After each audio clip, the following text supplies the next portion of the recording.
Well, the U.S. Department of Homeland Security, along with the U.S. Immigrations and Customs Enforcement Office, have placed a large and rather interesting order. They've ordered 450 million rounds of ammunition to be made and delivered to them over the next 5 years. Now, the company Alliant Tech Systems, or ATK, was awarded the contract to manufacture 40 caliber ammunition high-performance bullets.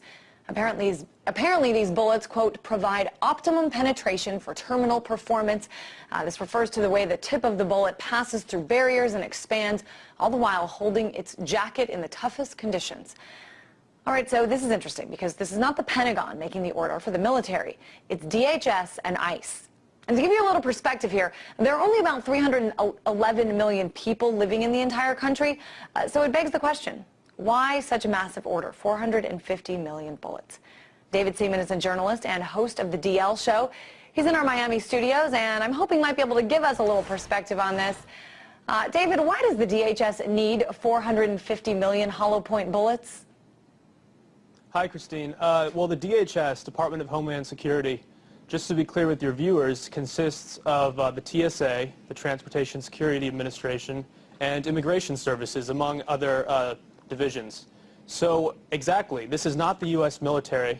This is a domestic law enforcement agency, and the TSA are basically glorified bag screeners and airport screeners. That was their original congressional mandate, was to screen passengers before they get on an airplane. So the question really is, why do they need 450 million rounds of ammunition? And to be fair, some people online who don't want to believe what's going on have said that this is just going to be used for target practice, or also it could be that the government is simply stockpiling ammunition because they don't want to get into a situation where there's an ammo shortage and our law enforcement officers don't have any ammunition. And those are both fair points, but that kind of ammo that they purchased from ATK, hollow point ammunition, as you had explained, it's designed to, tear through human flesh and then expand. It's designed to kill people. This is not the optimal kind of ammo you would buy for target practice. It's more expensive and it's more precise. I think that's a really interesting point to bring up. And I'm wondering, too, I mean, certainly there are a lot of layers here when we talk about the DHS purchasing this. There's not really been sort of a concrete answer as to why. But I'm wondering if there's not, a larger discussion to be had here. I mean, we're seeing gun sales in the U.S. at an all-time high. We've already seen the DHS begin hiring armed security guards to protect federal buildings. Do you think this is a sign that they're preparing for some sort of mass civil unrest? Well, the DHS, the people within it, TSA agents, they are not federal agents, so they're not as well trained, they're not as well vetted. These are the kinds of people who think that grandmothers and little children are a threat to national security when they go through an airport. And to give all of these agents so much firepower, it really does make you wonder if they know something that the American people do not know about. And they have an open bid right now, DHS, for even more ammunition, for 175 million rounds of .223 caliber rifle ammo, which some people online have brought up as almost identical to the ammunition used by NATO peacekeeping forces. So that's very interesting. Are they planning on some kind of widespread economic unrest in the U.S. that would require NATO forces to help us out? I really don't know. But one thing I do know is that I don't like to inject my own opinion into these reports all the time, but if the Founding Fathers were alive today, they would be disgusted.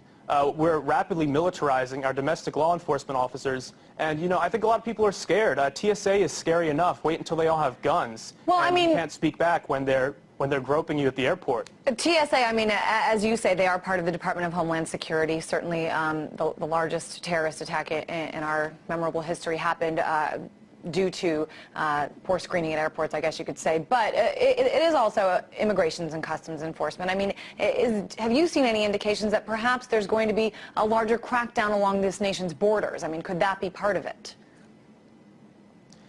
Certainly that's a possibility, although I don't see hundreds of millions of people flooding into America from Mexico or Canada anytime soon. The jobs that were once here are no longer here.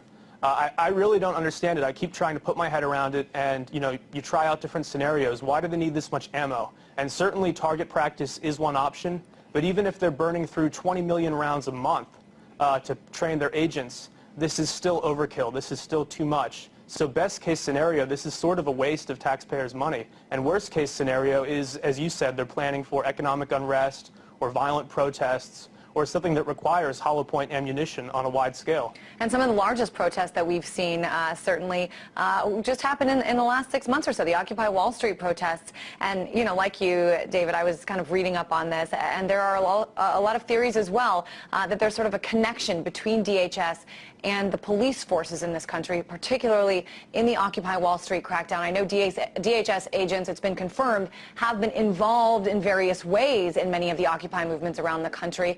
But I'm wondering what's going on in terms of, I mean, is there a line, is that line now blurred between DHS and local and regional police forces? I think there has been, from what I've been reading online, there has been some federal involvement in local police crackdowns on peaceful protesters. And we're really seeing a shift where the government, both in the court of public opinion and in our laws, is trying to criminalize peaceful protesters and turn them into something more than what they actually are. You know, when you have a bunch of college kids banging on drums and, you know, asking for people to address issues like income inequality or the foreclosure crisis, those people are not really a threat to national security. And yet, the Department of Homeland Security, as I've seen online, they might be involved in some of the intelligence gathering, and it concerns me, and I think it concerns pretty much anybody out there who's seeing what's happening. Certainly a lot of people concerned, and again, we still have no sort of confirmation as to exactly what these will be used for. Who knows if that will ever come out, but it's an interesting discussion. I think it's important for our viewers to see exactly what's going on here. Again, that this purchase was made not by the Pentagon, but by DHS for 450 million rounds of ammunition. David Seaman, journalist and host of The DL Show.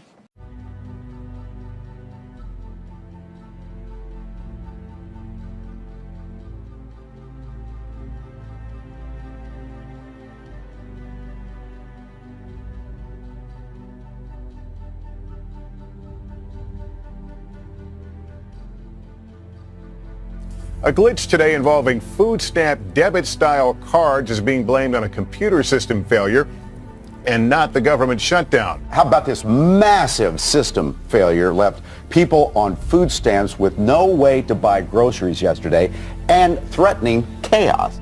Walmart shoppers in 2 Arklatex towns looking to do some grocery shopping on Sunday found bare shelves and empty food bins. Looked like someone raided it.